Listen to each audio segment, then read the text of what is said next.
So we're talking about Jesus being at the center. Him pointing in the trial. What you have to do is when you have a witness who's supposed to be an expert. Like, for example, let's say we have a trial and somebody got shot, right? And so if I'm the attorney, I want to bring an expert on guns to this trial so that he can speak to the jury about how this gun had to have been used, right? So what she does is she wants to bring up a witness about housing or something like that. So she starts asking questions about housing. And so I stood up and I said, objection! And when you do it, you feel so dope, I'm not going to lie. Objection, speculation. And the judge, who is an actual attorney, looks at the opposing counsel and says, sustain, right? Which means the objection is clear.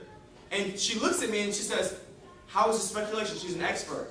She said, you never presented her to the court as an expert. He says, well, I asked all the necessary questions. I said, but you never presented her to the court as an expert. I asked all the qualifying questions. You never presented her to the court, listen to me, woman, as an expert, right? And the judge goes, he's right. You did not present her to the court. So she turns to the judge and says, considering all the things we've asked previously, I would like to enter this witness as an expert. Which means that I can now ask them questions about this particular thing, and the opposing counsel cannot object because we have qualified them, and we have come to a place where we understand they have a working knowledge, a fully functional and expertise, if you may, in this particular thing. Right? Happens in courtrooms all the time. What Paul is doing in this particular passage is he is qualifying Jesus as God.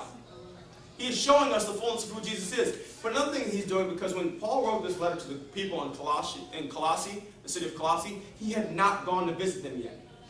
So he is proving to them that he is an expert. So he can present himself, so everything he says from here on out, they'll know. He knows who Jesus is. Does that make sense?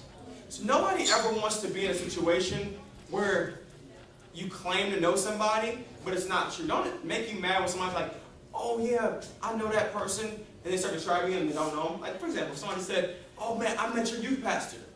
And you're like, word, you met Elder Wayne? Okay. It's like, yeah, he's like a 5'3" white guy. He's got a super heavy Italian accent, really heavy set, you know, kind of balding, you know, he's got a full beard, like a full-on, you know, lumberjack thing going on. You'd be like, I don't know who you met. That's not Elder Wayne.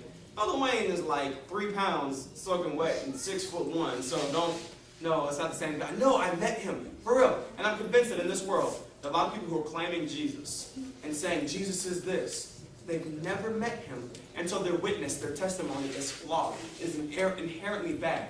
Because they're saying they met somebody who never existed. They're saying they met a Jesus who was never there. They're saying they met a Jesus who was not who Jesus has revealed himself to be.